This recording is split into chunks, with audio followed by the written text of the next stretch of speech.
Welcome to another episode of Fat Brown Guy on the Internet Gapes the European government's stupid VPN bans. What are we doing on this season of the anime, ladies and gentlemen? Well, I'll be completely real with you. Before we begin, I know that I come across as kind of like a defeatist person when it comes to talking about the crazy, draconian, almost fascistic rise of internet surveillance. But the reality of it is like, guys, I'll be completely honest with you. I've been doing this for over like years now.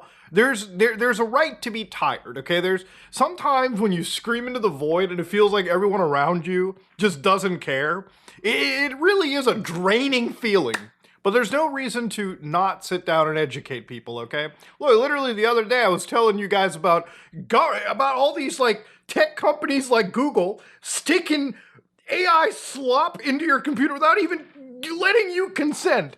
Consent is such a tough word. But the thing about it is, look, obviously, listen, times are tough these days. I feel like the governments are passing the most draconian shit because they know that people are probably more worried about actual serious concerns they have. Like, damn dog, how am I supposed to pay for my groceries?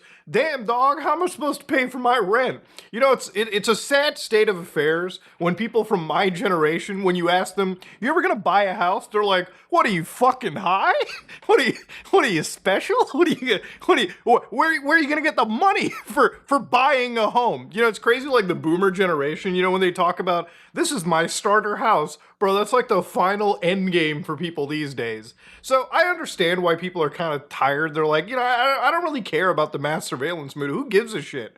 I just care about pumping enough gas in my car and having food in my belly by the end of the day.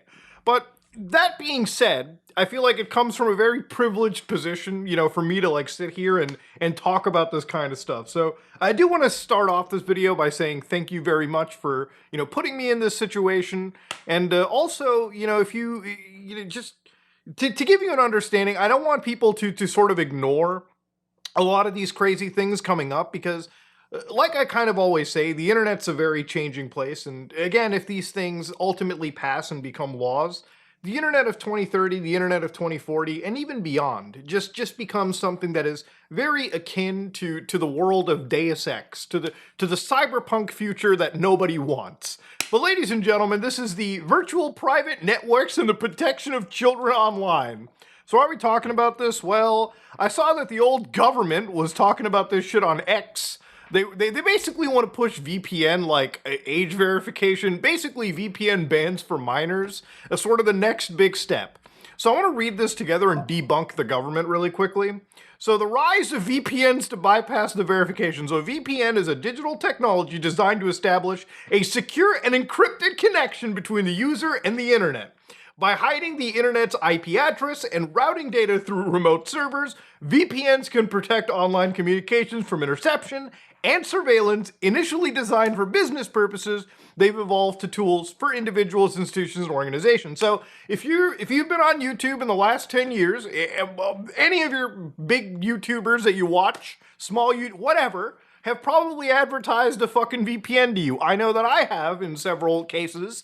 And yeah, it is a technology that does protect you from mass surveillance. Now, of course, the caveat here is that you're using a VPN that also isn't surveilling you. So don't use a virtual private network that is hosted in countries like Canada, Australia, the United States, Israel, and so on and so forth, because you know damn well any country like that can just pull your information or request orders is probably going to be spying on you through them. Use VPNs in countries where they don't have to log you. Countries that host VPNs like Mulvad, where you can raid them with the feds and they won't have info on you. No info, no trail, buddy. So in the corporate world, VPNs are essential for secure remote work, allowing employees to access systems without compromising sensitive information. So here they've already mentioned that VPNs prevent tracking by ISPs, advertisers, and cybercriminals. They're also used to access educational or entertainment content that is restricted in certain countries, including authoritarian regimes. I just love how we're talking about authoritarianism and all the benefits right now. We're just front-loading it with, this is why VPNs are fucking great, boys. They keep you safe on the internet. It's like wearing a condom. You probably should have one on before you touch the filthy sides of the internet, right? Bypassing geographical restrictions on online content is among the main uses of VPNs. I'm not even going to argue that. Anytime a sponsor comes at you, it's like, make sure you tell people they can access Netflix from any side of the world. Yeah, of course, bypassing geo restrictions are important, right? This is a main point. In the context of child protections, VPNs are relevant insofar as they allow users to bypass national requirements on online age verification methods on platforms and websites that provide porn and other forms of content deemed harmful to kids. So I love how we moved from just porn, that porn is bad, okay, it's really bad, which it is for a child and even an adult, right? Like, obviously, it can have like a drug-like tendency, but this is not the anti-gooning video because they mention other forms of content deemed harmful to kids. So what does that mean? Who decides that? Well, obviously it's the government, right? And the government changes all the time too. So whatever they deem is bad for the kids. And it makes it harder for the adults to access the information unless they want to get tracked by Big Brother, right? So in the UK, they have the Online Safety Act, which introduced duties to internet services to prevent children from accessing harmful and age-appropriate content. Now, what's funny about this is they said that since this legislation came into force in 2025, last year, half of the top 10 free apps in the UK stores have been VPN services. I mean, you can't be shocked. Like, really? I made the internet hard to access. Wow, guys, holy shit, everyone's using other applications to access the internet. What the fuck? It's crazy the government cares so much about protecting children over here, when the reality of it is this is the same Epstein class that let billionaires get away with fucking kids in the most disgusting ways. The reality is they talk about the fact that these VPNs are basically used to bypass the laws that they built. Now, here's the thing they say, a loophole that needs closing. Some argue that this is a loophole in the legislation that needs closing. Who the fuck is saying that? Who's arguing it? Is it the government? Because I sure as fuck don't hear this from like the average person. If a parent tells me you need to ban VPN, you know what I tell that fucking parent? I tell that parent, dog, I didn't fuck your wife, okay? I didn't fucking get her pregnant. I didn't fucking let her gestate for 9 months so she could pump out a child, and then I ignore that kid, okay? It's like I always say, when you buy booze and that booze is sitting in your house, it's up to you to make sure your kids aren't just like swiping drinks from the old whiskey bottle, right? You should be careful. It's like when you buy a fucking handgun in your home, you should probably store it in a safe. This is an airsoft, by the way. I don't actually have a real handgun sitting inside my desk, just left out like that. You have to be responsible, right? You have to be a responsible fucking gun owner. Otherwise, it is up to you. You are responsible for letting dangerous things around your kid. So when you go and purchase your kid a smartphone or a tablet or a computer, it's up to you to make sure you look at the parental controls on those systems, right? To make sure your kids aren't accessing the spooky, scary social media websites that they could get addicted to or, God forbid, see a fucking breast on, okay? Like, you have to put in the effort, bro. The government shouldn't be the fucking watchdog in any state. Like, I can't make a million fucking videos relaying such a simple point. You just have to understand it. So the reality of it is that some VPN providers argue that they do not share information with third parties and state that their services are not intended for use by children in the first place. Yeah, some groups like Mulvad don't even store your username. You can purchase anonymously, which I think most VPN companies should do. So anyways, the Children's Commissioner for England has called for VPNs to be restricted to adult use only. So what that basically means is, the kids are getting banned, like the VPN ban is effective, but for the adults, they're going to be providing identification, which means when you're purchasing a VPN service, you are now giving your information to that VPN service. And, if the government wants to pull internet or records from the VPN service, they can, and they have an actual user attached to it. And the reason why that's bad and why it pushes mass surveillance is if VPN services need your information, and again, they can get your information through other things. Like if you give them billing information or you give them your, like a phone number or anything that's more personally identifiable. But the reality is there exist VPN services where you don't have to provide anything like that, like Mulvad. You should use VPN services that don't request your information. because then you can at least be anonymous and browse through them.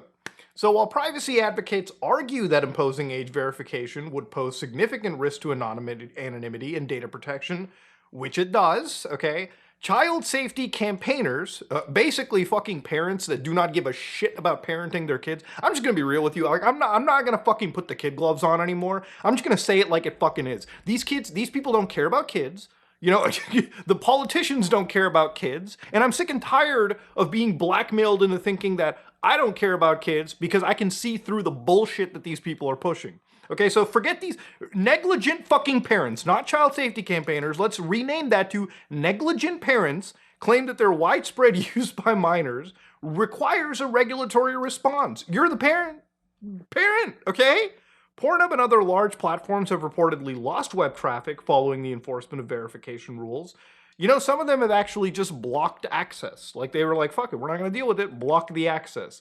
You know, it's like sites like 4chan, for instance, like they've been getting all the fines and everything. Like, fuck it, forget the Brits, okay? Like, they're brain dead anyways, who cares? Like, keep them away from the internet. You have effectively created segregated blocks on the internet. The internet used to be this open platform. Now we're segregating it like it's it's old school apartheid eras, okay? Like, Jesus. So anyways, what's interesting about it here is they mention, however, concerns remain that smaller, less compliant rival sites may be gaining users and undermining child safety goals, or that social media sites are escaping scrutiny as gateways to porn content for children, even though they remain a primary source. So again, a lot of these laws, and we kind of looked at it together, is that a lot of this stuff is being lobbied by companies like Meta, for instance, right? So they're trying to put the blame on a lot of the app stores, the operating systems, so they can collect the data of children without actually collecting the data of children. If the operating systems are the ones that have to build APIs and all that shit, the fucking social media companies can just query those APIs and get age ranges for accounts without actually collecting it themselves. That's, again, one of the allegations. The other thing they mention is that less compliant sites, so when they talk about less compliant site, that basically means like adult websites that are not like, you know, Pornhub or something that's headquartered in Canada or the United States or the United Kingdom, where record-keeping laws basically force these companies to be very careful with what they're allowed to post. Now, that's not perfect. You know, years ago, I made an entire, you know, a deep dive and expose into Trafficking Hub, which showed that many of these websites aren't really all that compliant. Or at least they let a lot of bad shit happen before they even, you know, crack down. But there exists plenty of adult media websites, as sad as it is to say, that allow people to host content for people that probably aren't even 18. Like, people that probably aren't even consenting. And you know what? Because those sites don't have to comply with these laws because they're not headquartered in places like the United Kingdom or places that have any jurisdiction. People from all over the world can connect to these websites and access a whole bunch of content that probably shouldn't even be allowed to be uploaded, okay? Like, once you get out of that, you know, normie internet part, the clear web is just as filthy as the dark web, you know, the deep web than anything else. Unfortunately, it's a sad situation. But, you know, because you kind of block these main sites or you know, restrict, it's not going to prevent people from accessing adult content on the internet. They're still going to go there. They're just going to go to places that don't have any regulations anymore. And now they're able to see really hard, really filthy shit, as evil as that sounds. And a lot of these governments can't do anything about it, or at least very little. You know, the other thing that really gets me too is, like, when you look at how bad the age verification stuff is, this is a game, a 20-year-old MMO called Urban Dead. Now, Urban Dead, this is the gameplay for it. It's literally just a web browser game. Over 1 million people were playing it, and now if you want to play it, the game is actually shut down. Why is it shut down? Because of the same UK legislation known as the Online Safety Act, right? So applying to all social and gaming websites where people interact, especially those without strong age restrictions, for people that are solo developers, right, not big corporations, they either have to shut this down or spend a lot of money trying to be compliant at all. So all of a sudden, video games are dying because of these age verification. What a fucking great, like, what a great system, you know? What a great way to destroy stuff. Anyways, to go down, they say that age verification remains a technical challenge because there's no way to truly complete it, right? No matter what you use, because ultimately, if you're collecting people's identifications, you're putting them into databases that can possibly be hacked. If you're using things like facial verification, even on the device, it's not perfect, right? Because again, sometimes they can mistake somebody that's under 18 for being over 18. There was actually something funny that I was reading that children were apparently using fake mustaches to bypass the age verification model because the model was like, oh, mustache detected, therefore must be over 18, boys. Let's fucking go. So again, nothing is perfect over here, right? Nothing is a perfect solution. In fact, the best solution, the arguably the most tolerable one by me, is if the parents actually parent, okay? But since we're not focused on the parents and them being vastly negligent, we're deciding to have the government be the nanny state to us. So again, we're basically almost through the situation, so let's just look at the last part. In the EU, there's currently a fragmented approach to age assurance, encompassing verification, estimation, and self-declaration. Some countries have agreed or are considering bans on social media for under 15 or 16, and have called for the establishment of a pan-European digital age of majority. So again, we're trying to figure out what we can do. We're trying to figure out how to protect the children. And I'm going to be completely real with you, okay? I think the government, and again, this is just my personal belief, I find that the government has found a great way to use children as a way to push a whole bunch of draconian laws, right? Like whether it be, verifying who the fuck you are on every platform you go to. Also, it does come down to, them going after other things like encryption down the road, right? Like, why would you need things like encryption? Why would you need things that prevent us from being able to look inside your actual systems in the event that law enforcement is needed, right? So, for instance, Canada had the lawful access bill. This is actually something that got brought in literally this month, and it's fucking insane, right? So legislation like in Canada, for instance, they want to basically have electronic service providers, very broad category, the ability to update their systems and basically allow them to seamlessly turn over information to law enforcement agencies and the Security Intelligence Service in Canada, if they have a warrant. Now, normally, as of now, if your device is encrypted, like, for example, I have this Graphene OS device, the government of Canada, and as far as I understand, most governments can't break into this encrypted device. But they want to make a world where you don't have the ability to have a device that is uncrackable, right? It's like kind of the government saying you cannot have any expectation of reasonable privacy or safety or security. If we have a warrant, we're just allowed to break into whatever you have. And, regardless of what your views are, I don't believe that that's a right the government should ever have. Simple as that, okay? But, I said in the beginning of the video, it's tiring talking about this stuff because it's just such an overflow of bad shit. It really is. And I used to really be the one that says, go talk to your representative. I don't know how much I trust any politician, whether you're a left-leaning or a right-leaning one. A lot of these laws are being pushed by both sides. So there's clearly an interest from some parties above them, the corporate powers that may be, that want this stuff pushed at the behest of your safety, right?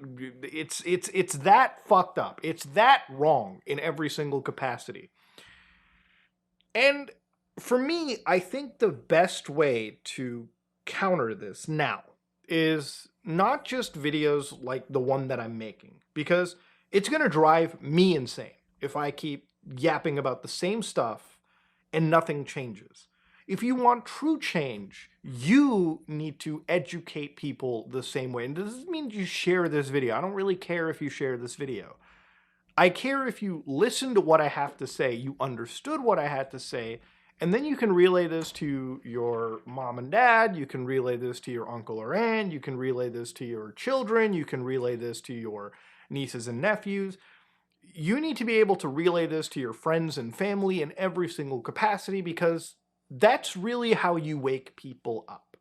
Like right now, I think a lot of these laws are being thrown in because people genuinely are just fucking worried about all sorts of other more damaging things right now. People are worried about having enough food to eat the next day, having the ability to pay their rent, let alone their mortgage if they're lucky enough to own their own property. People, who are just leaving school or trying to find a job. It's not uncommon to hear from somebody that they put out 500 job applications and they only heard like 10 of them reach out back. And even then, those are mostly just like fuck you letters in disguise. People have a lot of other shit to worry about. I think if one of your biggest worries is age verification laws and VPN stuff, that comes from some level of privilege. But I don't want you to think that this is ultimately meaningless. Look, they're targeting VPNs right now. And the reality is, even if they ban VPNs in their country, people will just access VPNs outside their countries or VPNs that are freely accessible, some that may put you in more danger. And then the next stage is, well, we got to ban people from the ability to download and install third-party applications because they're bypassing our VPN bans. And then that happens, and then another thing happens, and another thing happens. So, it's just a constant escalation. The frog needs to keep boiling. But ladies and gentlemen, I've talked enough. Ultimately, if you like what you saw, please like, comment, and subscribe. Dislike it if you dislike it. I am out.